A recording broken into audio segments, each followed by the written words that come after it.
नमो अरहंताणं नमो सिद्धाणं नमो आर्याणं नमो वज्रायाणं नमो लोये सवसाहूरं शुद्धात्मान्मनेकान्तं साधुमुत्तम मंगलम वंदे संदृष्टसिद्ध्यर्थं संदृष्ट्यर्थप्रकाशकम् मंगलम भगवान वीरो मंगलम गौतम मुनि मंगलम कुंद कुंदाद्यो जैन धर्मोत्तम सर्वमंगल मांगल्यम सर्वकल्याणकारकम प्रधानम सर्वधर्माणाम जैनम जयतु शासनम मंगलमय मंगलकर्ण वितराग विज्ञान नमो ताहि आते भई अरहंताज महान हीनात्मा बुद्धितात्मैव परत्वे नैव चापरः अक्षयानंत बोधाय तस्मै सिद्धात्मने नमः। ओम नमः। सिद्ध भगवान को नमस्कार करते हुए मंगलाचरण करते हुए अपने परिणाम में अपने ज्ञान में अपना साध्य स्मरण कर लेना चाहिए। क्या सिद्ध दशा हमारा साध्य है और सिद्ध स्वरूप ध्येय है। अपनी सिद्ध दशा हमारा साध्य है और अपना सिद्ध स्वरूप हमारा ध्येय है। और तीसरी बात क्या कही थी? वे सिद्ध भगवान आदर्श हैं। वे सिद्ध भगवान आदर्श हैं। अपनी सिद्ध दशा साध्य है और सिद्ध स्वरूप ध्येय है। एक और बोलो। और सिद्ध स्वरूप की आराधना साधन है। सिद्ध स्वरूप की आराधना, आराधना माने श्रद्धान, अनुभवन, भावना, स्थिरता, लीनता, मग्नता, तृप्ति, संतोष, ये साधन है।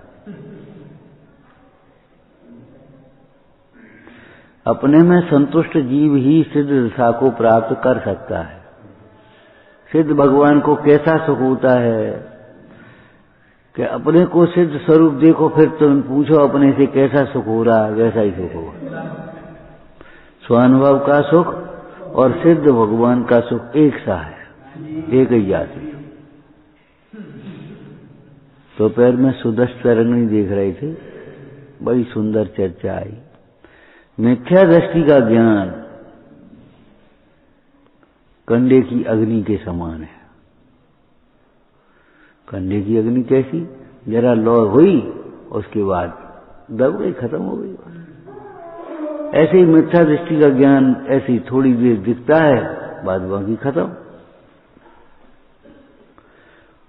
मिथ्या दृष्टि का ज्ञान अंधे के समान है।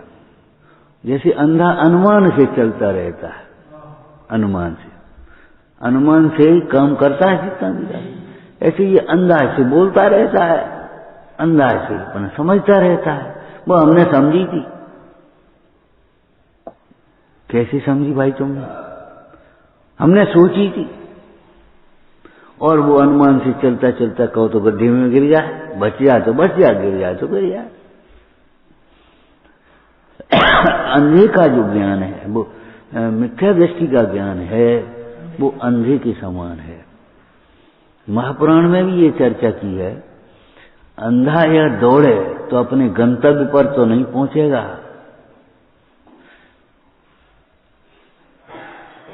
पहुंच जाए तो आश्चर्य है, गंतव्य पर नहीं पहुंचेगा। कहीं गड्ढे में गिर जाएगा, कहीं एक्सीडेंट हो जाएगा, कहीं कुछ हो जाएगा, कहीं टकरा जाएगा। ये कोई आश्चर्य की बातें नहीं है अगर ऐसा हो तो। ऐसी ही मिथ्या दृष्टि अगर सुखी हो तो आश्चर्य है। सुखी नहीं हो, न सुखी है और न सुखी होता है, ये कोई आश्चर्य की बात नहीं। क्यों? वो सुख का मार्ग जानता ही नहीं, वो उसकी दिशा बाहर बाहर खोजता। जैसे सेठ जी अपना धन, अपनी जवाहरात जब जाते थे तो उस ठग के थैले में रख देते थे। क्यों? जानते थे ये कमजोरी है आदमी की, अपने में नहीं देखेगा। तो ये मिथ्या दृष्टि भी सुख की कभी कल्पना नहीं करता, अपने में भी सुख हो सकता है, हम अकेले भी सुखी हो सकते हैं। बिना विवाह के कैसे सुखी होंगे, बिना पैसा के कैसे सुखी होंगे, बिना घर के कैसे सुखी होंगे, बिना बाल बच्चों के कैसे सुखी होंगे। बस यही कल्पना करता है और बार भटकता है, कभी नहीं सोचता कि हम अकेले अपने आप भी समझ सकते हैं, अपने आप भी सुखी हो सकते हैं। सोच ही नहीं सकता उसका।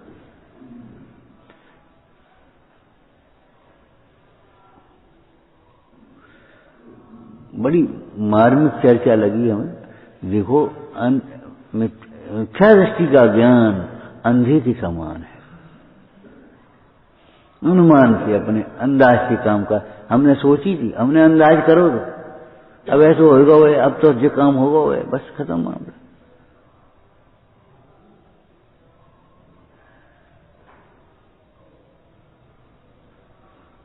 मैंने अपनी अटकलें लगा रहता है। आप लोग सोचो इस विषय को, हम कितना अपने आप जाने क्या क्या सोच लेते हैं और होता कुछ नहीं, जबकि वह हमने सोची थी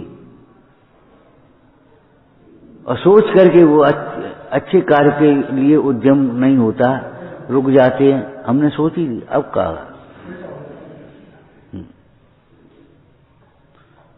अब ठंड, ऐसी ठंड में को आओ है, चलो हमने सोची, अब चलो रहने दो, आज छुट्टी, खत्म हो गया। हमने सोची कि अपने आप ही ठीक हो जाए, कुछ नहीं, और क्या नुकसान करेगी और क्या फायदा करेगी, हमने सोची। बस इसकी सोच इतनी विपरीत और इतनी अधूरी है, कुछ पढ़ने की नहीं। हर प्रसंग में हमने सोची, हमने सोची। अरे अब नेक्स्ट की बात को क्या बताने। तुमने प्रेमचंद जी की सवासिर ग्रंथ पढ़ी होगी। एक मेहमान आ गया तो बेचारा साहूकार के यहाँ गया, ने हमें सवासिर गेहूं दे दो, गेहूं फसल आई तो तुम्हें दे देंगे, उन्हें ले जाओ। तो भर दियो, दे दियो उसको। अब उसकी फसल आई सुबह में, बड़ी डलिया 5 सेर की अपने भर कर उनके डाले आओ, बस दे आओ। लेकिन उन्हें क्या देखने दो, न उसने जमा कराई, न उसने कुछ कराई। अब वो हिसाब लगाता रहा, हिसाब लगाता रहा, हिसाब लगाता रहा। एक दिन बोले, भैया तुम्हारी भी 2.5 मन गेहूं निकल रही। 2.5 मन गेहूं निकल रही कि हाँ, सवा सेर गेहूं ले गए थे तुम। बाको ब्याज बढ़ को 4 साल बाद पकड़े तो उन्होंने चुपचाप।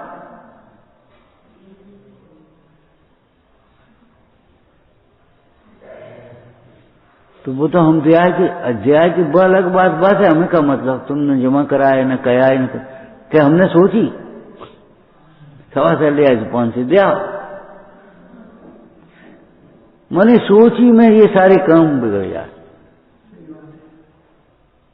फिर वो रुपया 60 रुपए का रुपया लिखा गया, फिर वो ये हुआ, फिर वो काम तमाम चले। अंत में वो पूरा जिंदगी भर उनके यहाँ मजदूरी करते करते मर गया और उनका लड़का मजदूरी कर रहा है। साहूकारों की क्रूरता एक बताई वहां, लेकिन हमारा समझना मतलब ये है, हमने सोची जैसे कहा हो जाएगा। अरे भगवान तो भीतर है, कहा हो जाए मंदिर जाए। इतनी बातें मान रहे हैं, एक बात नहीं मानी तो कहा हो वो बात है। हमने सोची।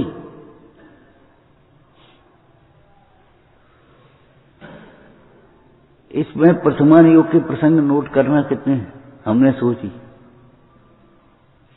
इतनी सी बात पर अंजना चुप रह गई और सोची। हमने सोची, कहा बोले चलो रहने दो, छोड़ो। हमने सोची 22 वर्ष का बेड़ भोगना पड़ा।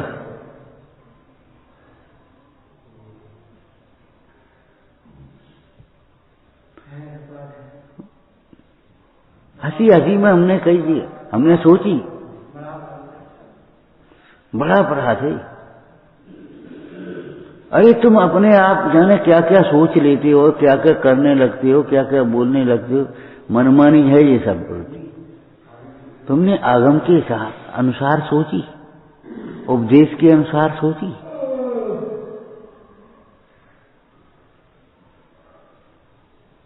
तेसाम वचनानुसार तुमने अपने माथे से गुरु को निकाल दिया, शास्त्र को निकाल दिया, तुमने सोची। तुम सोचने वाले होते कौन हो? क्या हमने सोची?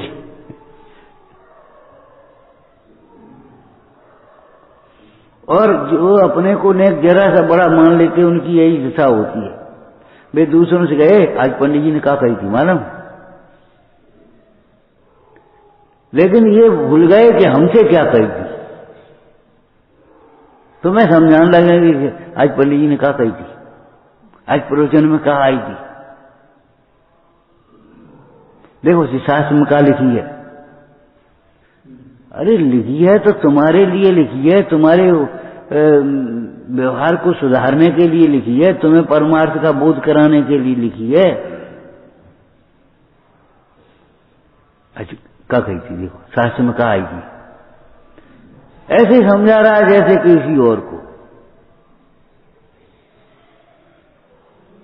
विचारना भाई, विचारना। मिथ्या दृष्टि का ज्ञान अंधे के समान है, उसका खुलासा कर दिया। जैसे अंधा अनुमान से काम करता रहता है, ऐसे ये अपनी कल्पनाओं से काम करता रहता है।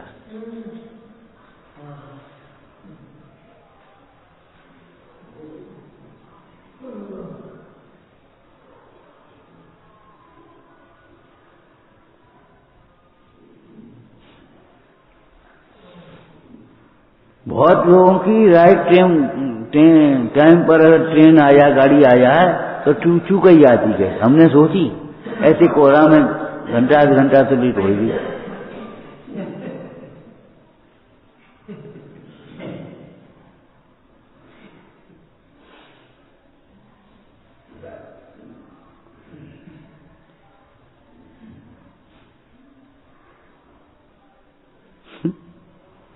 तो मिथ्या दृष्टि का ज्ञान अंधे के समान है, जो कहीं ना कहीं गिराता है, उसे भटकाता है, अटकाता, टकराता है, कष्ट देता है उसे। अब मिथ्या दृष्टि का ज्ञान ऐसे ही तो कष्ट दिया। हमें कोई पूछते नहीं, हमें तो ज्ञान पूछने के लिए कराया तुमने। उस मिथ्या दृष्टि के सामने जरा दूसरे की प्रशंसा तो कर दो ने, जरा से नहीं दूसरे की प्रशंसा, बस हाँ अब भी करेंगे।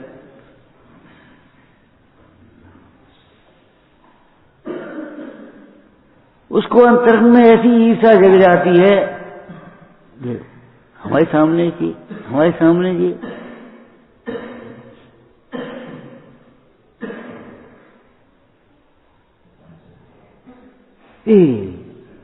इनको काम तो सफल हो। हाँ, मिथ्या दृष्टि की ये कथाएं ऐसे जगती रहती हैं अपनी कल्पनाओं के अनुसार राग द्वेष। इसलिए मिथ्या ज्ञान का जो चिन्ह है, राग द्वेष को जो उत्पन्न करता है, राग द्वेष को पुष्ट करता है, राग द्वेष को जो कसायों को उत्पन्न करता है और कसायों को पुष्ट करता है। बिना कसायों के दुखी थोड़ी कर देगा मिथ्या दृष्टि का ज्ञान। भैया अब महंगाई बढ़ चली आ रही है, इतने पैसा से कहा होया और जोड़ लिया। अब 10 लाख से कहा होया, 15 लाख से कहा होया, 50 लाख से कहा होया। अरे जो किसी कुछ होगा ही नहीं, कितने से करोड़ से क्या होगा। मुझे करोड़ वालों को देख लो कहां सुखी है। वो मिथ्या दृष्टि का ज्ञान ऐसी ऐसी बातें सोचेगा, इतने से क्या हो जाए, फिर बुढ़ापे में क्या काम आए, फिर कौन पूछेगा हमें। मिथ्या दृष्टि का ज्ञान कसायों को उत्पन्न करता है, अगर जरा पूजा पाठ स्वाध्याय कर लिया तो उसे मन कैसा आया, कर नहीं पाया, कोई गिर न गया तो संकलेश आया, तो हम पूजा न करें तो हम स्वाध्याय न करें। आज लड़कियां तो कहने लगी हमारा जीवन चौका चूल्हे में चलो जाए, ये तो क्या चाहती।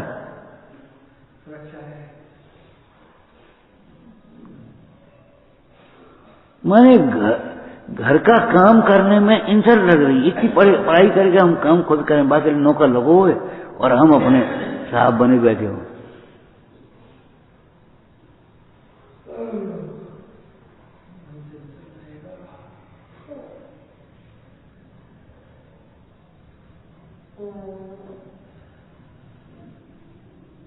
लोभ को उत्पन्न करेगा, क्रोध को उत्पन्न करेगा, मायाचारी को उत्पन्न करेगा, मान को उत्पन्न करेगा। कहीं न कहीं मिथ्या ज्ञान जो है ना, इन कषायों को उत्पन्न करता है और कषायों को ही पुष्ट करता है। और जब कषाय उत्पन्न होंगी तो दुख उत्पन्न होगा। और फिर कहेगा अब तो बताओ क्या करें, तो बताओ क्या करें, क्या करें, हे का त्याग करो, उपाधि का ग्रहण। ऐसी विपरीत कल्पनाओं को छोड़ो। बड़े आश्चर्य की बात है, जैसा पैसा बिना को पूछे और अपन बिना पैसा वाले की पूजा करता है। पूजा निर्गंथों की करेगा और जीवन परिग्रह में लगाएगा।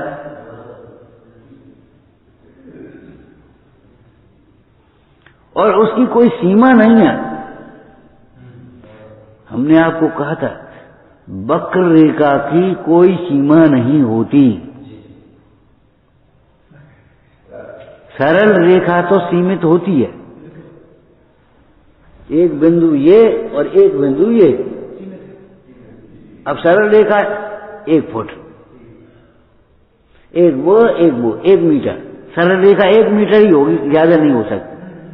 और वक्र रेखा तो किलोमीटरों में चली जाए, घूमते जाओ घूमते जाओ घूमते जाओ। वक्र रेखा की कोई सीमा नहीं होती, तृष्णा की भी कोई सीमा नहीं होती, वक्र परिणामी के संसार की भी कोई सीमा नहीं होती। वक्र परिणामी की संसार कोई सीमा नहीं है, दुख की कोई सीमा नहीं है। क्यों? कषायों की कोई सीमा नहीं है ना उसकी। बहाने बनाने में जिंदगी चली जाएगी।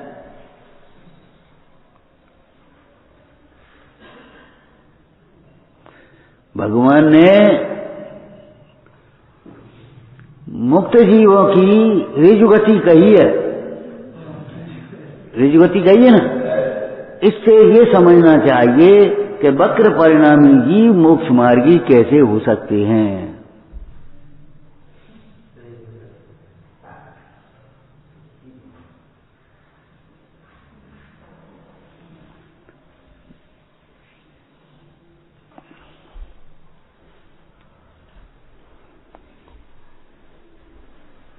कौन जमाने की बात कर रहे हो?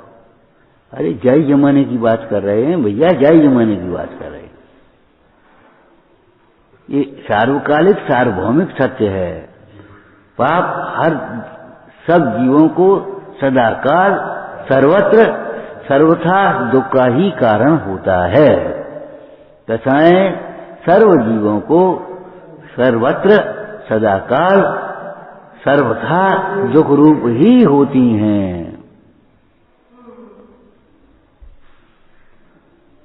और देखो, अगर काम निषेधना है तो ऊंचे के द्वारा नीचे का निषेध करो। अब स्वाध्याय में नहीं आ रहे हम, आज हमारी तबीयत अच्छी नहीं है, तो स्वाध्याय से ऊंचा काम करो। उतनी देर बैठ करके चिंतन करो, ध्यान करो, सामायिक करो। बिल्कुल किसी दूसरे के बारे में मत सोचो और बिल्कुल किसी की कोई कुछ नहीं मतलब। उसे ऊंचा काम कर। ऊंचे काम के द्वारा अगर नीचे काम का निषेध करोगे तो आप आगे बढ़ जाओगे। और नीचे काम के द्वारा ऊपर का निषेध करोगे, ठंड के कारण से अगर तुम स्वाध्याय छोड़ोगे तो और नीचे चले जाओ, प्रमाद हो जाएगा। ऊंचे काम और लोक में भी ये न्याय है चपरासी ने कही सब सावायात अभ्यास काम का है, तो उसके को बाबूजी निषेध कर सकते हैं, बाबूजी की साहब निषेध कर सकते हैं, लेकिन साहब के ऑर्डर को चपरासी निषेध नहीं कर सकता। बड़े के द्वारा छोटे का निषेध नहीं होता। अशुभोपयोग के द्वारा शुद्धोपयोग का निषेध कैसे होगा? शुभोपयोग का निषेध कैसे होगा? शुभोपयोग को जहाँ निषिद्ध कहा है वहाँ शुद्धोपयोग में जाने के लिए कहा है, अशुभोपयोग में पड़े रहने के लिए नहीं कहा।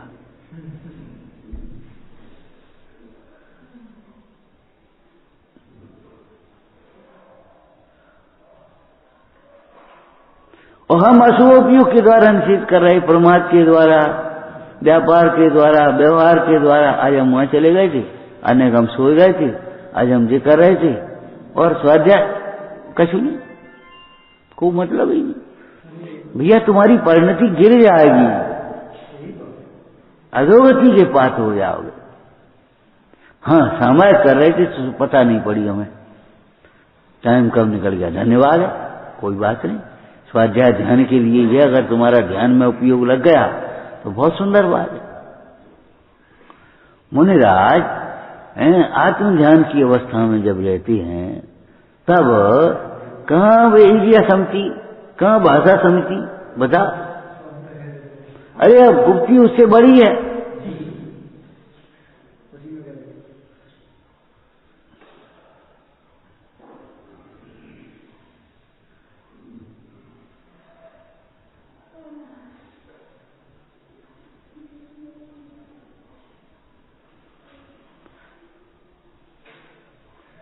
निषेध तो तुम्हारे मन ने कर दिया, लेकिन किसके द्वारा किसका निषेध किया ये तो बता।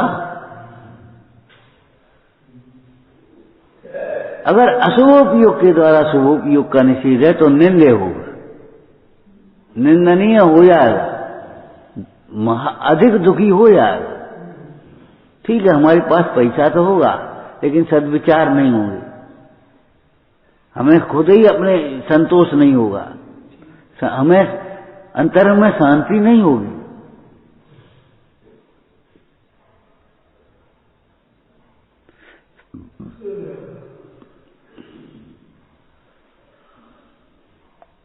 अगर पैसा नहीं है और ईमानदारी के साथ आगे बढ़े हैं तो हमारे जीवन में संतोष होगा, शांति होगी, हमारे घर में भी स्वास्थ्य होगा, शांति होगी, मन में भी शांति होगी, स्वस्थ होंगे हम, हमारा धर्म ध्यान में मन लगेगा, समाधि कर सकेंगे। और नहीं तो बेईमानी की स्थिति वैसी चली आएगी। ये लौकिक बात है, ऐसे ही यहां समझ लेना चाहिए। हम पूजा कर रहे होंगे, स्वाध्याय कर रहे होंगे, दान दे रहे होंगे, जो कुछ है सो कर रहे होंगे, लेकिन हमारे अंदर में शांति नहीं होगी। वेद ज्ञान के बिना, वेद ज्ञान के बिना कसाय नहीं मिटती, तो कसाय मिटे बिना दुख कैसे मिट जाएगा? वेद ज्ञान हो तब कसाय मिटे, और कसाय मिटे तो दुख मिटे, न्याय की बात। निषेध हमारा किसके द्वारा निषेध कर रहे हो?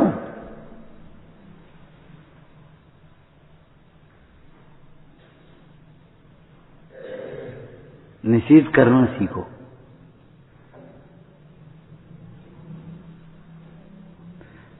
लड़का बोला हमको शादी नहीं करनी है, हमने कहा भैया आ जाओ तो फिर बहुत बढ़िया बात है, लेकिन सर्विस करनी है और अपने वहां स्वच्छंद रहना है, होटल पे खाना है, ये नहीं चलेगी भैया।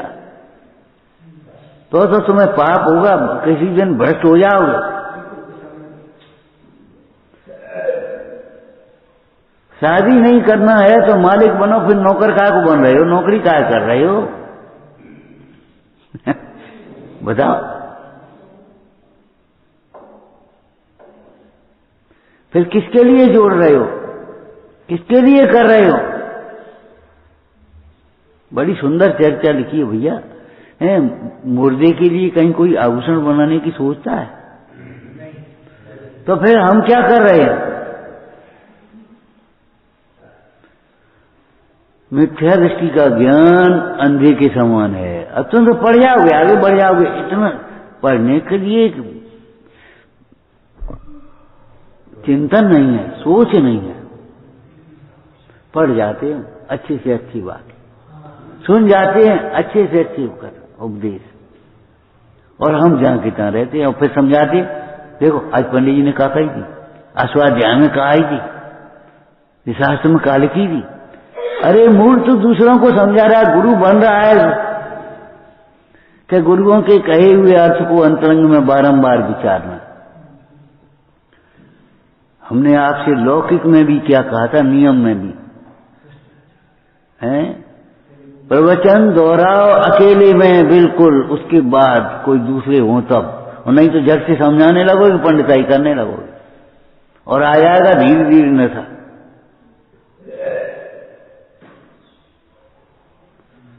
प्रवचन या शास्त्र जो कुछ भी हम पढ़ते हैं सुनते हैं उसको दोहराओ अकेले में।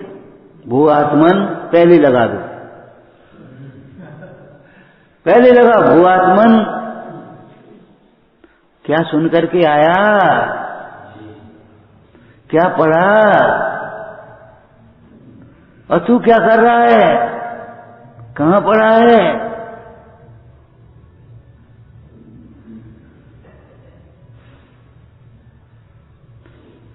तब तो उसका लाभ मिलेगा, और नहीं तो हानि होगी।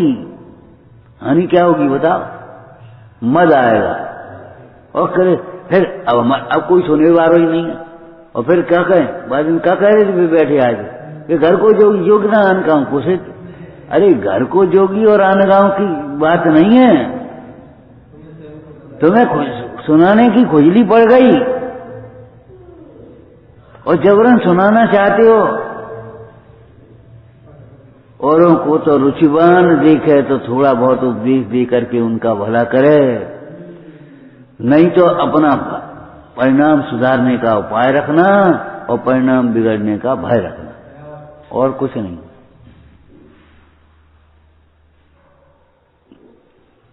ये साधना है, ये भाषणबाजी नहीं है। और फिर कितनी सुंदर बात है, अगर अंदर मैंने जरा सा ख्याति लाभ का अभिप्राय आ गया तो फिर भाव विशुद्धि नहीं होगी, नहीं होगी।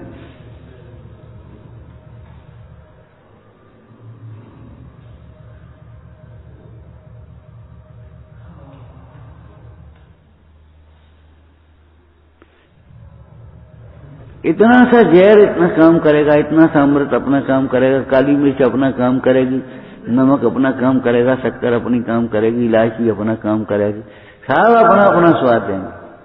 तो ऐसे एक एक परिणाम हमारा, एक एक परिणाम, एक एक हमारा अंतर का अभिप्राय वो काम देगा, वहां उसका फल देगा। ऊपर से हंसोगे भीतर दुखी होगे, क्या तकलीफ है, कुछ नहीं कुछ नहीं, और भीतर रोगे। वक्र परिणाम का फल है, जैसे वक्र रेखा की कोई सीमा नहीं है, ऐसे वक्र परिणामी के, मायाचारी के हाँ, संसार की, दुख की, समस्याओं की, विकल्पों की कोई सीमा नहीं।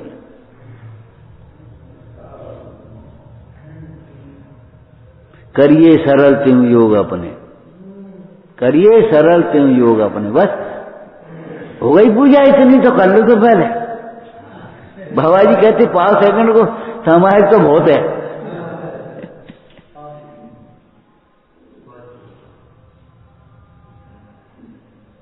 वो आत्मन करिए सरल त्यों योग अपने, देख निर्मल आरसी, देख आंख खोल के देख।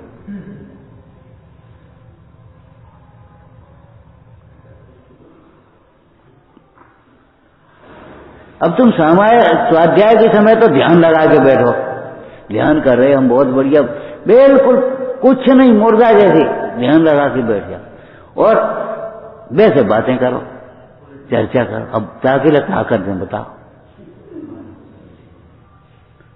बहुत लोगों की ऐसी आदत हो, स्वाध्याय सुनेंगे ऐसे सुनेंगे जैसे बस ध्यान लग रहा, जैसे भगवान बन गए हो।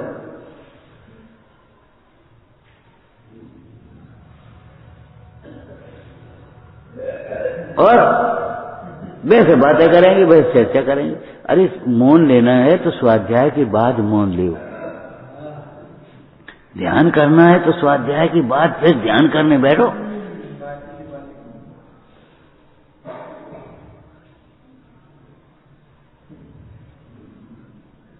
अरे पशु भी, बंदर भी भर लेता, फिर धीरे धीरे खाता है। पशु भी खाने के बाद जुगाली करता रहता है। तू पढ़ करके सुन करके अगर विचार नहीं करता तो तुमने क्या किया?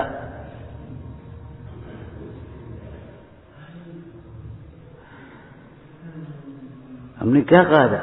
स्वाध्याय का समय हो गया, स्वाध्याय चालू हो गया और हमें लगा ही नहीं रहा स्वाध्याय हो, पर लगे अपने, लगे लगे लगे लगे। 10 साल पहले की आदत आज भी पड़ी है।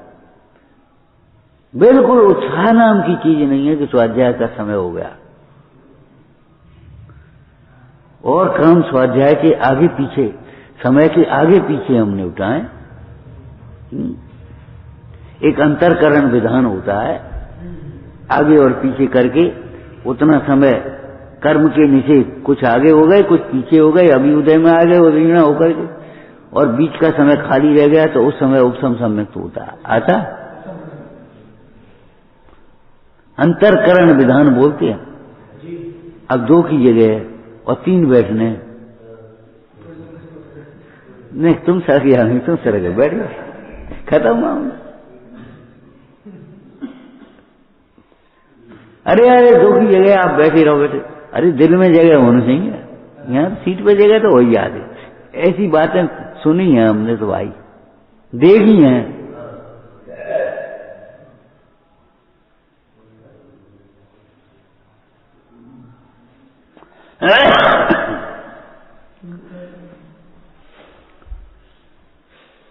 तब से चल रहा है। हमने मिथ्या दृष्टि का ज्ञान अंधे के समान है।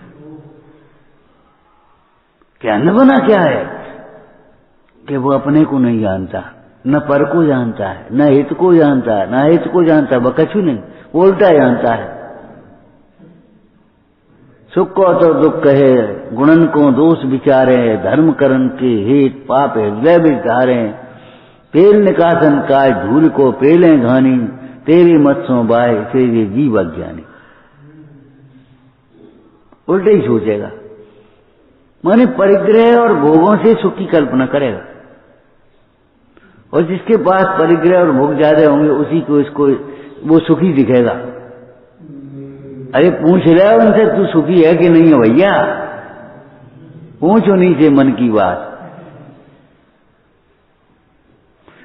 कि हमने सोची, राजा ने कहा ये बढ़िया उपाय है, सुखी की कमीज पहन ले। तो राज दरबार में पहुंचा और मंत्री से कहा, मंत्री अपनी कमीज हमें दे दे। बोले क्यों? महाराज क्या कह रहे, क्या बात है कमीज की? बोली साधु महाराज ने कहा कि सुखी कमीज पहन करके सुखी हो जाओ। महाराज आपको दिखाई दे रहे सुखी, हम सुखी कहाँ हैं? उसने 10 गिना दिए। हमारे दुख की हम ही जानते हैं, हमारे मन की हम ही जानते हैं महाराज। कोषाध्यक्ष से कहा, नगर सेठ से कहा, उन्हें जिनके ऊपर कोई जिम्मेदारी नहीं, अपने आराम से अपने। गैर जिम्मेदार आदमी सुखी होता है। सबसे भले मूड जिन्हें न व्यापे जगत कुछ का हो, हमें कुछ मतलब नहीं, हमें का लेने देना। गैर जिम्मेदार आदमी सुखी होगा। अरे वो तरफ का है दुखी, महादुखी होता है। कब? हर समय, उस समय भी जब वो गैर जिम्मेदारी कर रहा है, और उसके फल में तो बहुत होता ही है जब उसकी जिम्मेदारी कोई नहीं लेता, लेने को तैयार नहीं होता। ये भैया हमारे नित्य समझ उठा ली, हम नहीं भैया, हमारे बस की नहीं। तब मालूम पड़ते है उसको क्या गैर जिम्मेदारी किसका नाम नहीं। हमारा उठा दी, उठवा दी भैया, हमें नहीं। कभी कभी साइकिल वालों का बोझ गिर जाता नहीं कि सड़क पे, अब वे सोचे साइकिल संभालें कि बोझ संभालें, कैसे रखें, क्या करें, तो वे देखने लगते हैं। जाने कितने लोग निकल जाते हैं, कितने लोग निकल जाते हैं। निकल चले गए बिना कुछ मतलब, निकल चले गए बिना कोई मतलब नहीं। अब उसे पता पड़ता है कि गैर जिम्मेदारी का क्या फल होता है।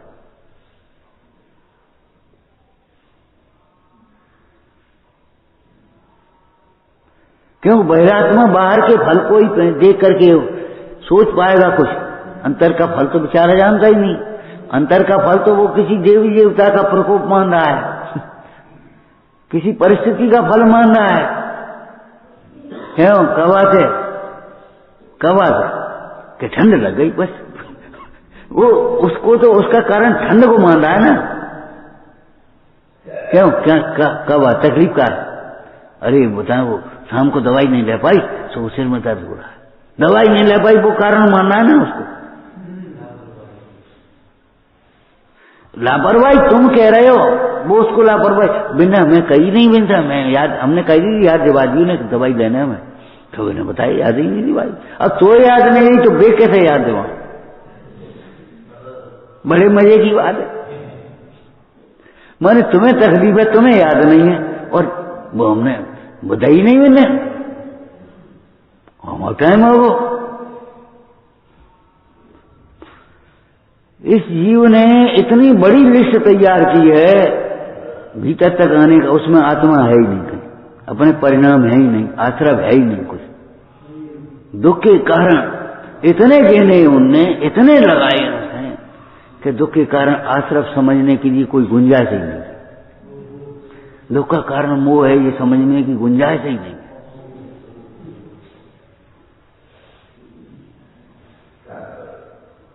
अंधेर नगरी पढ़ी है तुमने? अंधेर नगरी अरे पढ़ी होगी। कब हुआ क्या था? अरे वो तो बाद की बात है, पहले क्या हुआ था? अरे हुआ ये था कि आदमी की दीवार गिर गई और उसकी बकरी मर गई। वो राज दरबार में पहुंचा, महाराज वो इनकी दीवार गिर गई है, हमारी बकरी मर गई। अच्छा बुला उसको। क्यों भाई तुम्हारी दीवार? तो साहब हजूर हम क्या करें, हमारी क्या कम, हमारी क्या गलती, कारीगर ने कमजोर बना दी। कारीगर बोला सेठ को छोड़ो, सेठ का कोई दोष नहीं, कारीगर ने कमजोर बनाई, बात तो सही है। कारीगर से बुलाया, क्यों भाई तुमने दीवार कमजोर बना दी? हजूर हम क्या करें, माने गारा में पानी ज्यादा डाल दो, मिट्टी की बंदी, गारा गीला हो गया तो गिर गई। बोले ठीक, बिल्कुल ठीक। उसको बुला गारे वाले को, क्यों भाई तुमने पानी ज्यादा डाल दिया, दीवार गिर गई, बकरी मर गई इसकी। तो हजूर हम क्या करें, मैंने मशक बना दी बड़ी। पहले वो चमड़े की मशकें बनती थी पानी के लिए, तो उसने मशक बड़ी बना दी। अब पानी ज्यादा हम क्या करें?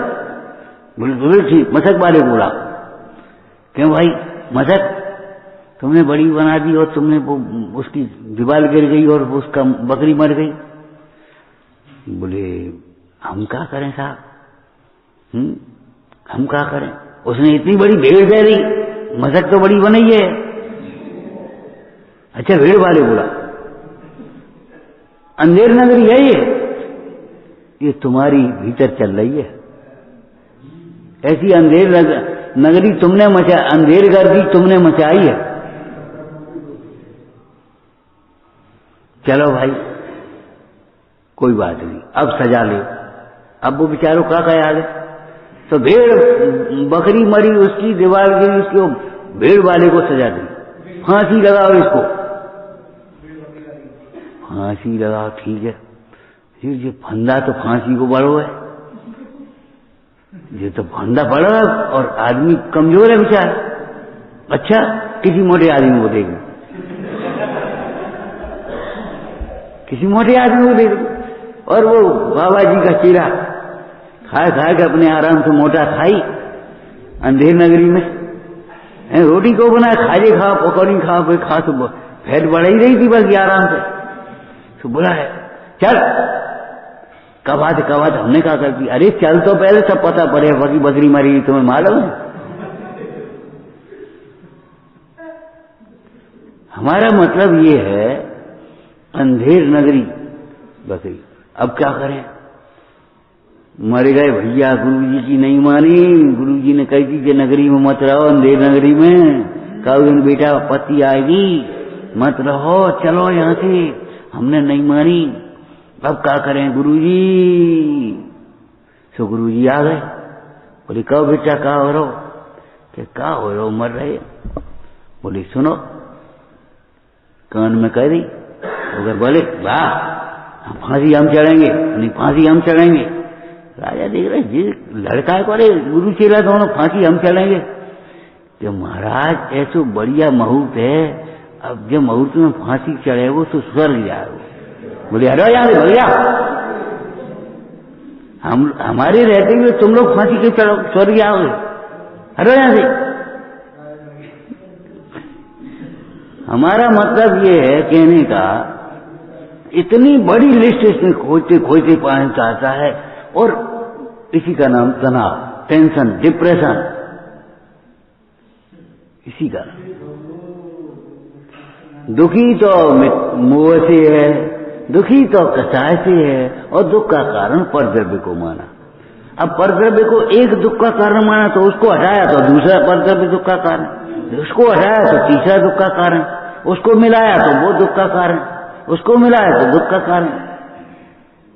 बीमारी के कारण दुख का कारण बीमारी को माना, फिर उसका इलाज कराने गया तो डॉक्टर नहीं मिला तो डॉक्टर को कोसने लगा, फिर मेडिकल बंद थी दुकान तो उसको कोसने लगा, और फिर सरकार की व्यवस्था को कोसने लगा, और कुछ नहीं हुआ तो अपना भाग्य ठोंका लगा, मर गए भाग्य। ये तो इतनी बड़ी लिस्ट इसने दुख के कारणों की तैयार कर रखी है कि अपने तक, अपने परिणामों तक पहुंचने की इसको गुंजाइश ही नहीं, जाम लगा है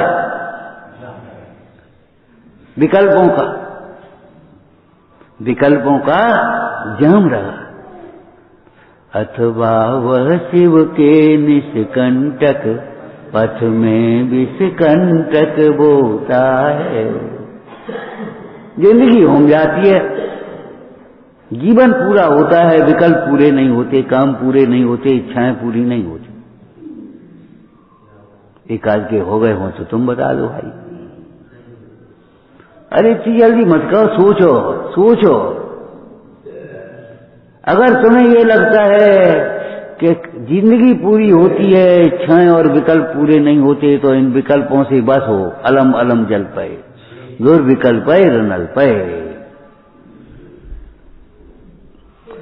तो मिथ्या दृष्टि का ज्ञान अंधे के समान है, जिसमें सूझ नहीं रहा, सीधा मार्ग नहीं सूझ रहा। हाँ, टेढ़े टेढ़े मार्ग चलो, टेढ़े टेढ़े चल रहा, सीधा नहीं सूझ रहा उसको।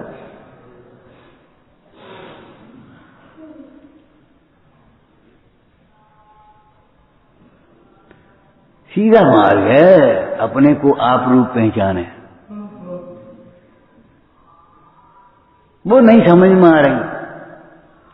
सेठ जी ये बात अच्छी नहीं है, श्रीपाल को तुम बेटे के समान बना करके लाए, मुरहन मजूसा तुम्हारी पुत्र वधू है, बेटी के समान है, ये बातें शोभा नहीं देती। अरे यार हम तुम्हें जाकर संग थोड़ी रख रहे, तुम हमारी, हाँ हमारी कटी करो। तुम तो ये बताओ रेन मुझे कैसे। और वो कुमती आ गया, उसने कहा अरे सेठ जी कहा जा मैं कदम है, तूफान की घोषणा कर देंगे और मस्तूल पर श्रीपाल चढ़ेगा और काट देंगे, वो समुद्र में गया, श्रीपाल तुम्हारी बिल्कुल सही, जबकि बिल्कुल गलत था, सो सही लग रही इसको। बहाने बनाए के पर से बिल्कुल सही लगा, और अपना कर्तव्य का पालन करो, जी गलत लगता है।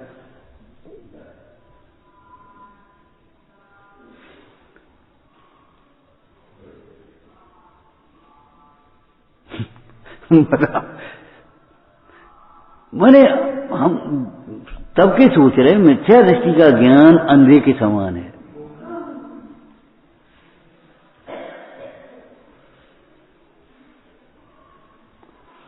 सम्यक दृष्टि का ज्ञान स्वर्ण के समान है। सम्यक दृष्टि का ज्ञान स्वर्ण के समान है, जितना उसको तपाया जाए उतना ही खिलता है। ऐसे ही जितने उसके ऊपर उपसर्ग परिचय आते हैं उतना ही उसका वैराग्य बढ़ता है, उतना ही आनंद हो। जितने जितने उपसर्ग सही उतनी उतनी, क्यों? सम्यक ज्ञान था ना। और वह सम्यक ज्ञान सुवर्ण के समान जैसे और अधिक अधिक चमकता जाता है, अंत में केवल ज्ञान होकर के लोकालोक का प्रकाशक हो जाता है। वो आप पंडित टेकचंद जी ने कैसा दृष्टांत दिया कि सम्यक ज्ञानी का ज्ञान या सम्यक ज्ञान सुवर्ण के समान है। और एक दृष्टांत है, कंजूस का धन मक्खी के शहद की तरह है। मक्खी के शहद की तरह खाया नहीं, उगल करके उसी में इकट्ठा करती, और वो तोड़ आने वो आ गया कसाई है एक तरह का लोभी, आया उसने धुआं किया, वो बेचारी तड़फड़ा करके हो गई, उसने छत्ता तोड़ा सो घर बार हो गई और उसने सारा निचोड़ करके ले गया। कंजूस का धन विपत्ति का कारण है, शहद के समान है, मक्खी के शहद के समान।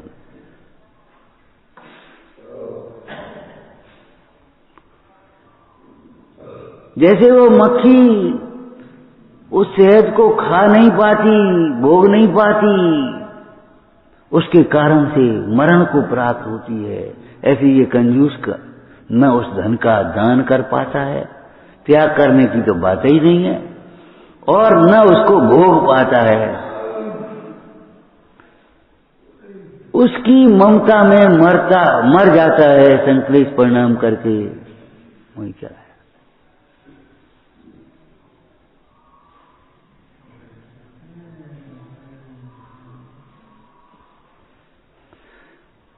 जोड़ ले जुट जा।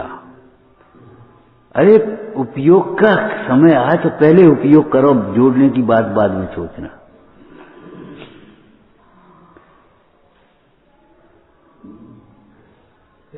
जोड़ने की बात बाद में। खाओ खर्चो दान दो, बिलसो सुख पार, लक्ष्मी नदी प्रवाह है।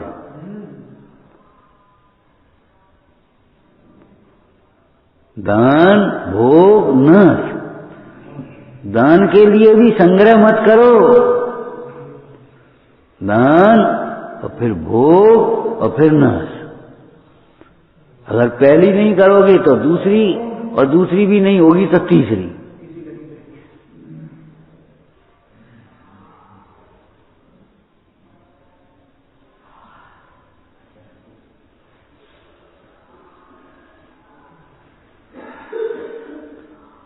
क्या चर्चा चल रही है? ये जीव का स्वयं का मोह ही स्वयं के सुख को घातने वाला है। स्वयं के ज्ञान को, स्वयं की प्रभुता को घातने वाला कोई दूसरा नहीं है। अब इसको विस्तार करके और स्वाध्याय करना। अपना अनादर करने वाला कोई दूसरा नहीं है। तेरे प्रमाद के कारण, तेरी कसायों के कारण तेरा अनादर होता है, और कौन अनादर करता बता? कोई दूसरा अनादर करके बताए? एक अध्यापक ने एक विद्यार्थी को 100 में 100 नंबर दिए। दूसरे ने कहा भैया 100 में 100 नंबर दे। बोले जी कापी रखी है, काटो। तुम कहां से काटोगे? काट के बताओ कहां काटोगे? मैंने गुंजाइश ही नहीं है कहीं का। जबरन हम काट दें तो जबरन निंदा करेगा हमारी, जबरन हमें दुखी करेगा। न हमारा वर्तमान का दोष है, न पूर्व का दोष है, जबरन दुखी कर देगा, जबरन हैरान करेगा। नहीं, और इतनी सी बात समझना नहीं चाहता कि इस हैरानी में, इस दुख में हमारा परिणाम ही कारण होगा, दूसरा कोई कारण हो ही नहीं सकता। असंभव। एक द्रव्य के द्वारा दूसरे द्रव्य का कुछ भी किया जाना असंभव है, अशक्य है। एक द्रव्य के द्वारा दूसरे द्रव्य को भोगा जाना असंभव। और इसको ये समझ में नहीं आती कि हम अपनी भूल से हैरान हैं, इसमें हैरानी में हमारा कारण है कोई।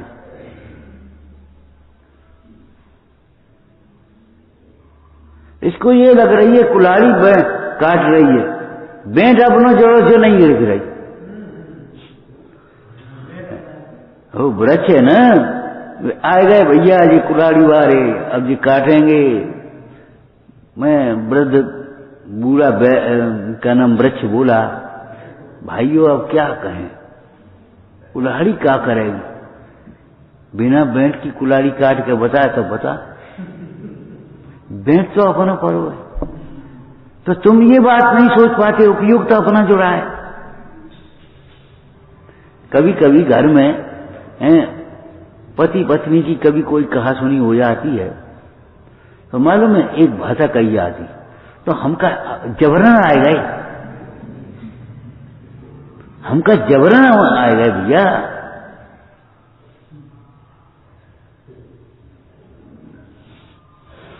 गलती किसकी है इसमें?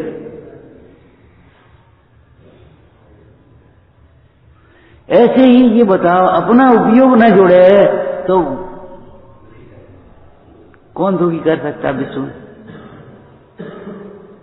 गाली देने वाला देने के लिए स्वतंत्र है, तो ये भी सुनी अनसुनी कर देने के लिए, न सुनने के लिए स्वतंत्र है। यह भी भेद ज्ञान करके तो नहीं कहा कुछ भी तुझे ही, अबुध रोष तू क्यों करे। गाली देने वाला अगर गाली कर दे रहा है, निंदा करने वाला निंदा कर रहा है, चुगली करने वाला चुगली कर रहा है, कर्म अगर उदय में आने के लिए स्वतंत्र है, तो हम भी भेद ज्ञान करने के लिए स्वतंत्र हैं। पर हम परतंत्र क्यों हैं?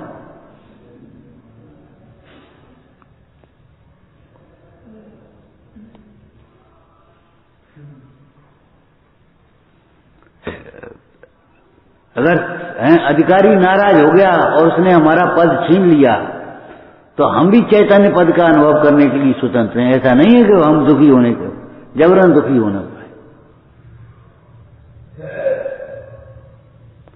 रिटायर हो गए, अब भैया हम क्या कर, रिटायर हो गए, रिटायर हो गए, तो क्या रिटायर नहीं होते तो ठीक थे।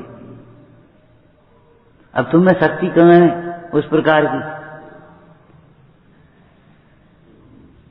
तो हम भी उस रिटायरमेंट का समय का सदुपयोग करने के लिए स्वतंत्र हैं।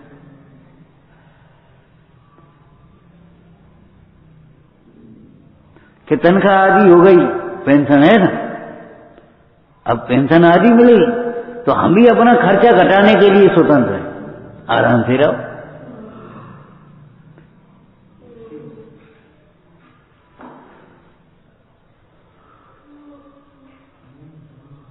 आपको समय मिल गया, तनख्वाह आदि हो गई, कितनी बढ़िया बात है। माने आदि में काम चलाओ और समय का सदुपयोग करो। लेकिन नहीं, समझ में ही नहीं आएगी मिथ्या दृष्टि को। इतनी से का हो रहा हो, जा से का हो जाए, बा से का हो जाए, जब तक वो उलझ नहीं आएगा नए काम में, तब तक उसका मन ही काम में नहीं है, और फिर दुखी होगा। जैसे कोई स्वयं पत्थर से सिर फोड़े और रोवे, उसी प्रकार से ये जीव परख से मोह करता है, पर को अपना मानता है, स्वयं उसे अनुकूल बनाना चाहता है और स्वयं ही दुखी होता है। भूल किसकी है बताओ?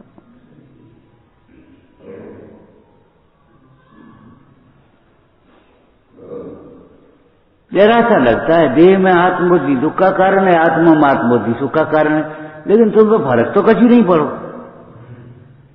तुम पढ़ते ही गए, बस इतना सरल है ये।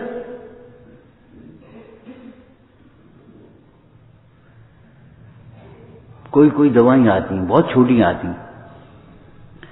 सुनो, ये दवाई खानी है, उसके बाद 3 घंटे तक कुछ नहीं खाना है।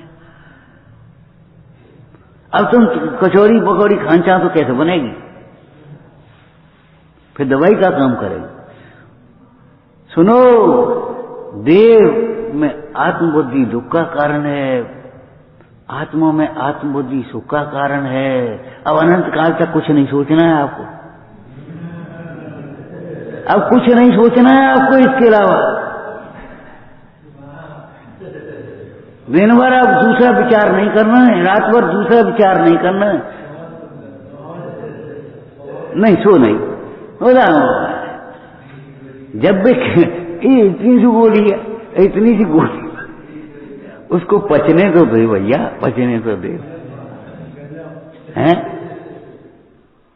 नहीं, इसके अलावा कहीं वही तो बता तो क्या करें? इसके अलावा कुछ नहीं सोचना है।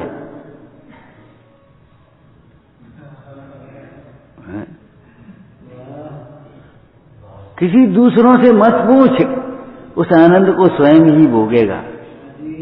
हैं? भाई दुख का वेदन तो हो ही रहा है अनादिकाल से, अब सुख के वेदन का स्वाद अलग आ जाएगा तो समझ में आ जाएगी ये दुख का कारण, ये सुख का कारण, खत्म हो गया।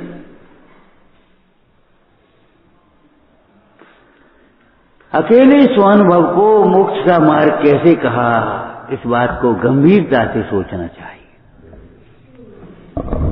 ये बातें केवल सोच सोच करके, पढ़ करके, सुन करके नहीं समझी जा सकती।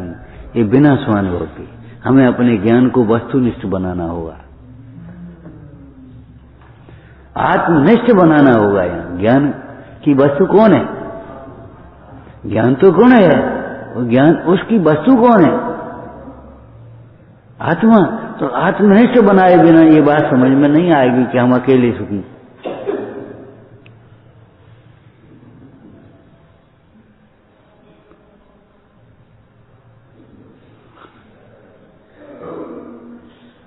शरीर सहित अकेले मानोगे, समस्याओं का ढेर खड़ा हो जाएगा। तुम कहो अकेले में तो बड़ी आफत है।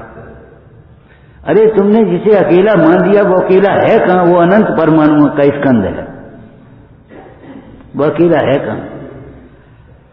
अकेला तो आत्मा होता है, अकेला तो आत्मा होता है। ये शरीर कभी अकेला नहीं होता, अनंत परमाणु का स्कंद है। असंख्यात प्रदेशी, संख्यात प्रदेशी, अनंत प्रदेशी स्कंद है कि नहीं? तो ये अकेला कहाँ है? अकेला शुद्ध होता है ना, ये शुद्ध थोड़ी है अकेले। देह जब शुद्ध नहीं होती तो देह को अपना मानने वाला कैसे शुद्ध हो सकता है? विचारना। ओम नमः। हे जिनवाणी भारती तो ही जपूं दिन रैन, जे तेरी शरणा गए सो पावे सुख चैन। या वाणी के ज्ञान सुबेरो कारो,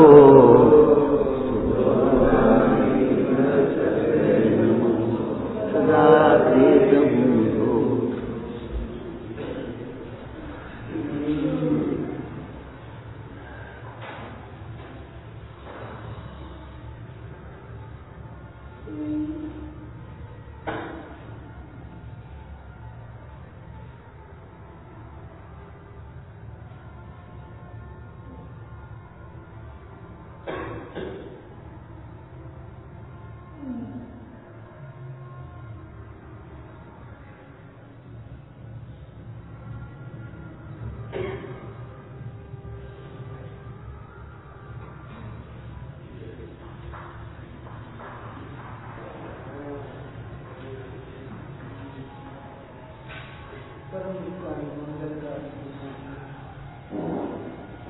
Oh